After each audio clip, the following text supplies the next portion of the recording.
You know what annoys me is barking dog when I'm trying to record my videos. Hello and welcome back everyone to the Bookshelf Odyssey. Again, my name is Art and welcome back to my channel. Welcome if you are new. I've had a few new subscribers recently, so thanks for joining in on the fun.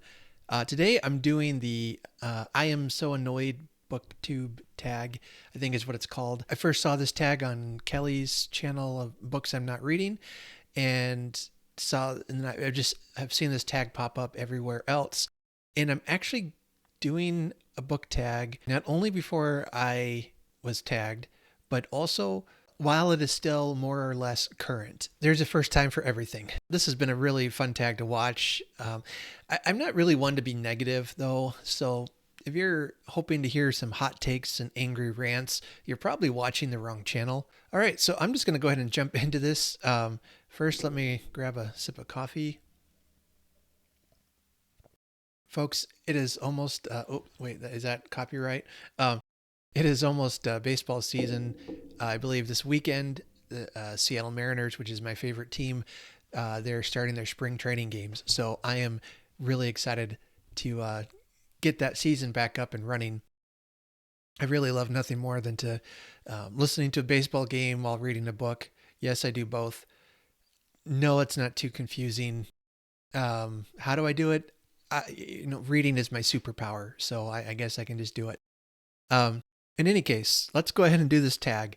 So, all right, number one, do publishers ever do things that you find annoying? Share an example. Mostly no. I'm not bothered when books are, in the same series that are kind of not all the same shape or size. Even cover art differences between series, I get, I don't care really for the most part. I'll tell you what does annoy me though, is these Penguin hardback classics. I love them. They're beautiful, but the cover itself is so scratchy. I can hardly touch this book. It like seriously drives me up the wall, and I just feel, I don't know. It's like fingers on a chalkboard. I can't handle it. So I got this beautiful set of Bronte novels for Christmas a couple years ago, which I really wanted. But then I felt bad because I can't handle touching them. So I don't know what I'm going to do about that. Maybe I could wear some gloves or something while I'm reading. That might be an option.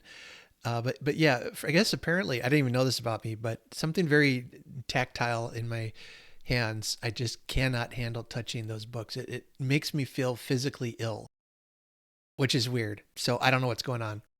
But yeah, that kind of annoyed me. Prompt two. Have you ever been annoyed by a spoiler? Even something as simple as someone else telling you there's a great twist.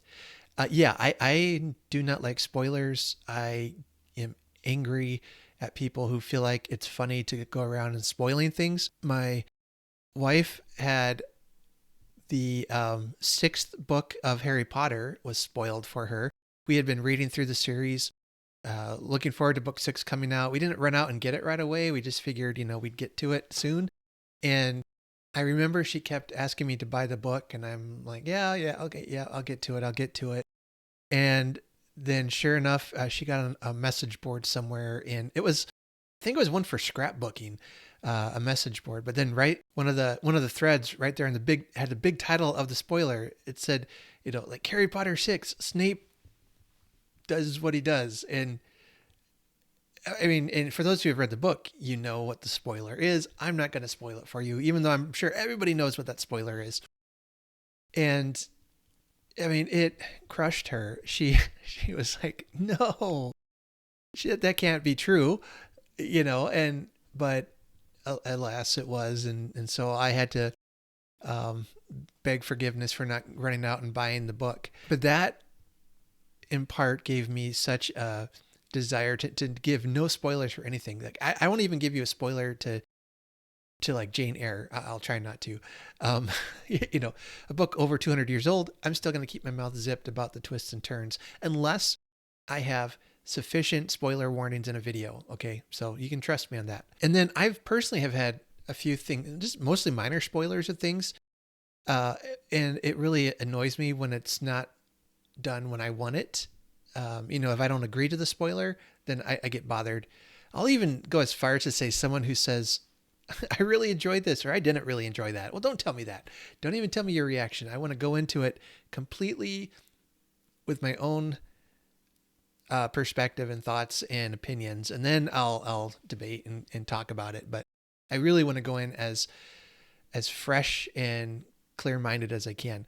However, one that really kind of stuck in my craw was my wife and I were newly married.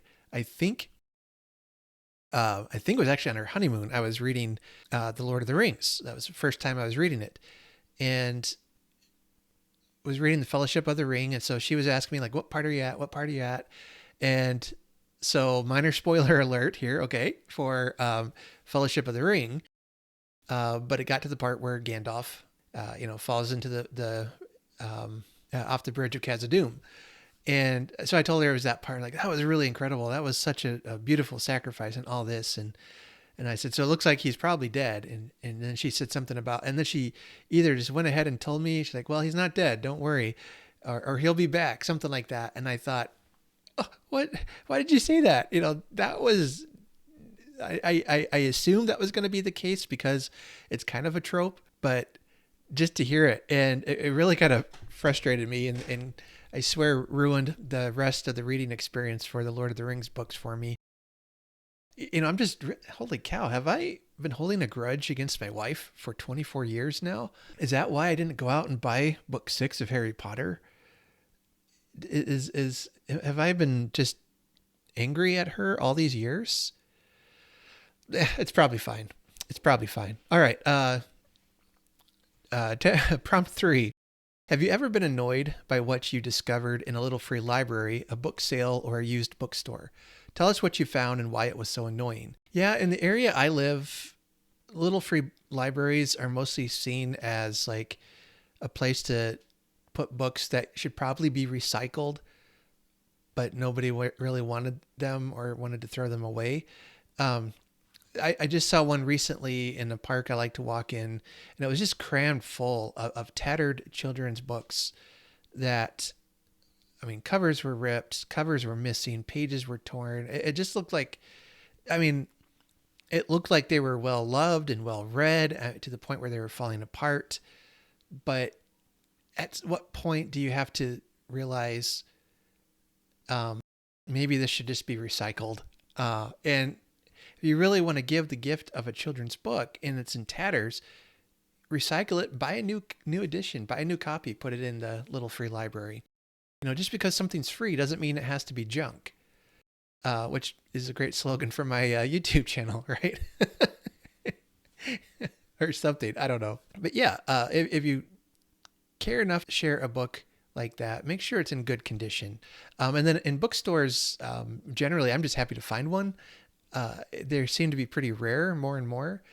And the only one it's not even so much annoying, it's just kind of odd, is there's one we went to near the Des Moines area, and this wonderful used bookstore had a nice wide selection. They had everything categorized by genre. They had the children's section, they had a science fiction section that was not, well, two things.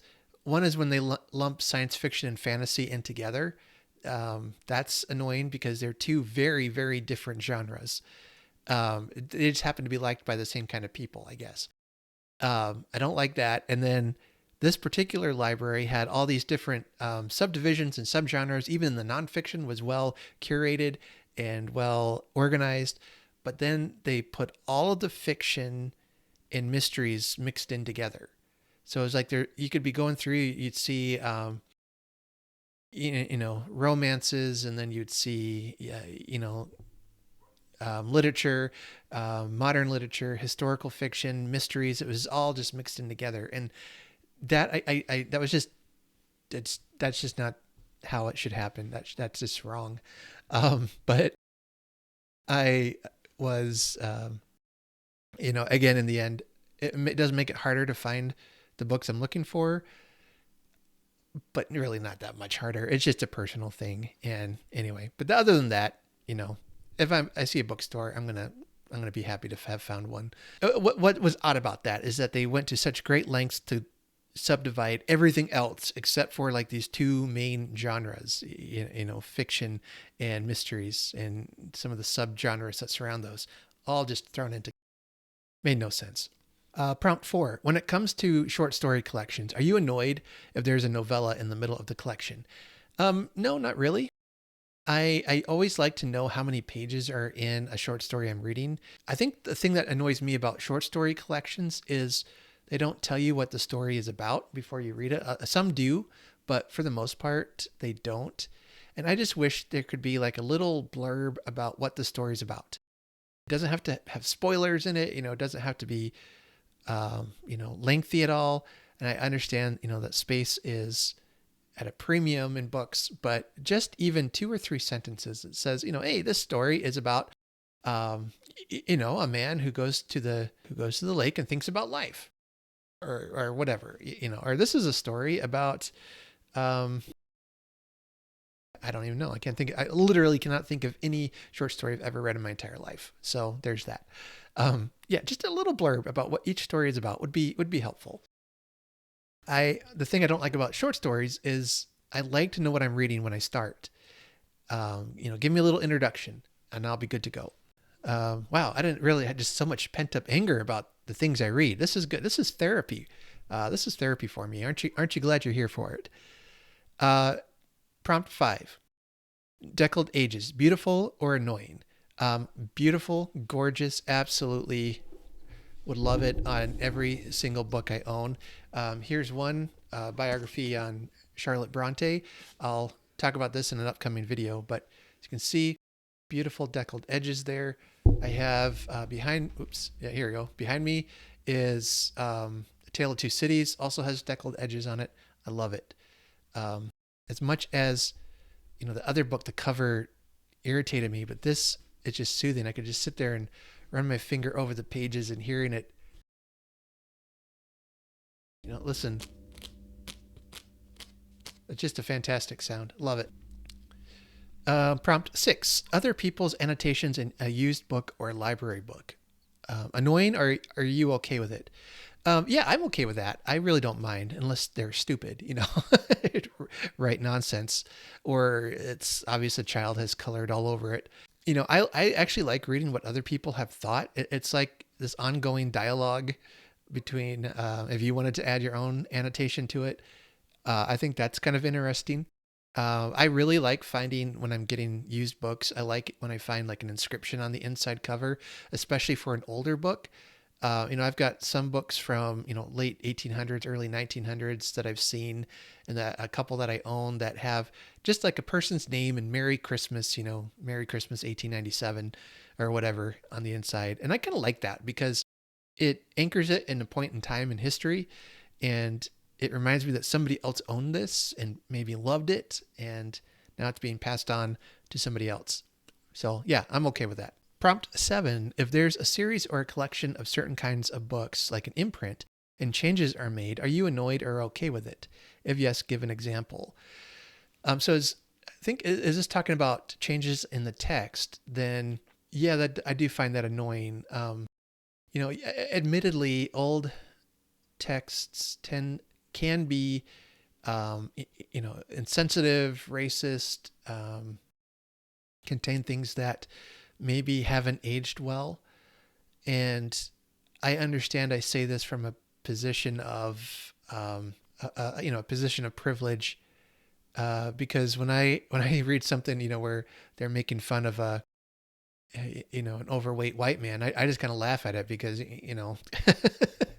it's, it speaks to me, I guess, but I can understand why people would want to like remove certain words and names for groups of people that are offensive. I don't like reading it. I just recently read Miss Death for the Wasted Weekend. It used some very vulgar racist slang to describe some people, and that really ruined the reading experience for me.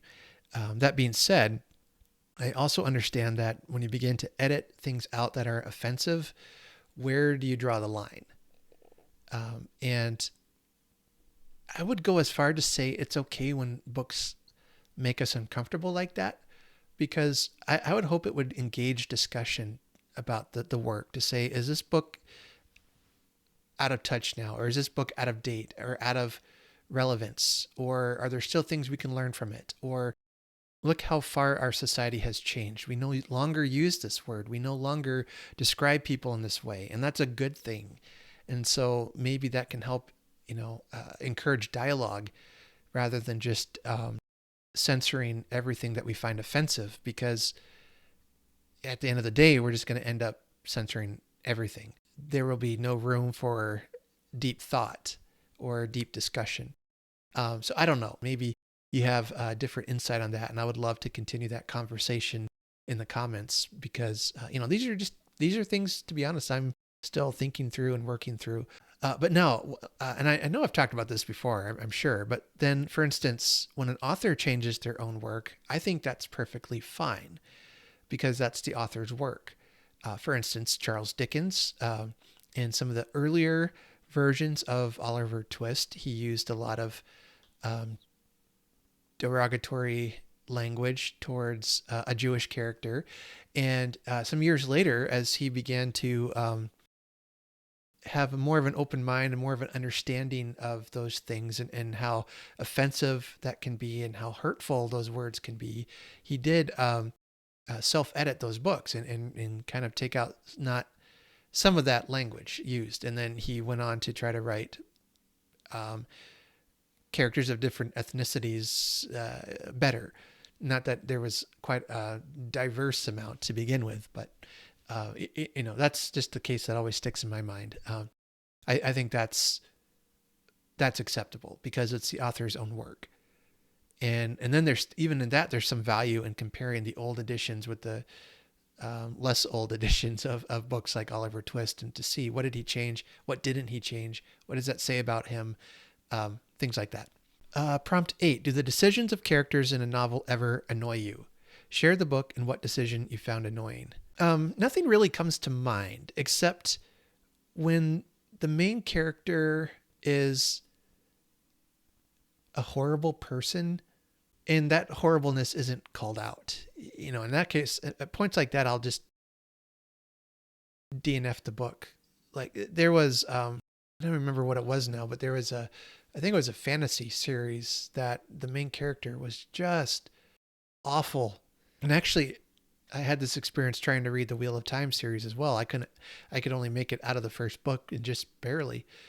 The characters were, they were annoying. They were complaining. They were awful. I just couldn't handle it. So I'm like, okay, this series isn't. There's another fantasy book I read that, the main character is supposed to be the hero of these stories, but he assaulted a woman, and it was described very graphically. And I just don't need to read that. And then also characters that abuse animals. You can I'll read a serial killer book or whatever, and read descriptions of somebody getting dismembered. But man, if you hit a dog in a book, you're in my you're in the bad corner. Okay, you're in the naughty corner, and you've annoyed me. Okay, I think I like dogs better than people, is what the moral of that story is. But can you blame me? I mean, look at her. She's a big sweetie. Prompt 9. Are you ever annoyed by how someone organizes their books, and what do you find annoying? And again, not really. I have some books back here that I have kind of arranged more in a visually pleasing style, at least visually pleasing to me. My wife likes to organize her books sometimes according to color, sometimes not. It was getting to be where she was having a hard time finding the books she was looking for. I would be annoyed if somebody rearranged the way I have my books ordered, which is alphabetically and then somewhat separated by genre, for the most part. And if somebody were to come in and just start messing around with that, I'd be very annoyed. Basically, no matter how much I like you, don't touch my books. Okay. Just don't touch them. Don't even think about touching them. I know you're thinking about it. Don't do it. So yeah, whatever makes you happy, as long as your books are being read. I think the thing that would annoy me is that you're using them only for decoration. If you're going to have books in your house, read them. Okay. Don't just use them for decoration. Prompt 10, just share something bookish that you find annoying. I find it annoying when people borrow my books or want to borrow my book or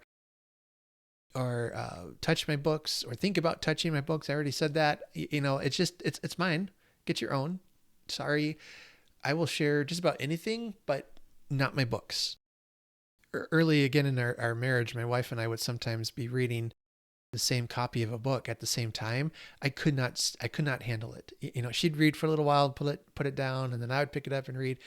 I know there's at least one or two books, and one that she read or that I just had started, she picked it up to start reading it. And I'm like, hey, I'm reading that. And she said, well, I'll read it when you're not. And it, it really bothered me so much. I was just like, okay, you know what? You finish it. When you're done, then I'll read it.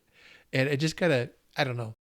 I really got some unresolved issues here I might need to work through. But part of the reason for that was because she read much faster than I did. So I didn't mind her reading them first because I knew she'd be done with them rather quickly. And then she'd want to talk about it though, but since I haven't finished reading it, I couldn't talk about it without giving away spoilers. Anyway, all that to say, if you want a book that I have and you really want to read it, I would rather buy you a copy than let you borrow it. That's how possessive I get over my books. I'm like Smaug on his treasure hoard, I'm just picturing myself now in a dark cave sitting on a pile of books, gathering them all underneath me. These are mine. Wow, I've got some issues to work through. So I'm going to go ahead and go do that. Prompt 11 says to tag other people. I'll go ahead and tag some folks and then go back to therapy, I guess. I'm going to tag the following channels. I would like to hear this tag done by iNerdius on his channel. Really love his channel. He talks mostly about sci-fi. So I would like to hear his thoughts on these questions. I'm going to tag my Ray Bradbury reading buddies, Alice at Alice and the Giant Bookshelf and Mitzi at Mitzi Reads and Writes. I'll also tag Jolene at Bookworm Adventure Girl, Ellie at My Cozy Chronicles, and then two new channels to me, and I think relatively new on Booktube. One is the Relish Books channel, and then Jen's Reading Life. I'd like to hear your thoughts on this. And those two, go ahead and give them a follow. They're some great new channels that I've enjoyed the videos they've put out. And yes, I've purposely chosen a lot of really channels that I find to be cozy and relaxing because I feel like they'd be able to handle this without too much anger and venom they would spew. So folks, consider yourself tagged. And as always, if you want to do this, go ahead, consider yourself tagged. And in the comments, I would like to carry on some of these discussions about things that annoy you. Maybe something I've said that triggered you. I'd love to talk about that more. So go ahead and leave a comment below. Make sure you like, subscribe, all those things that we like to do for each other here on Booktube. And until next time, happy reading and take care.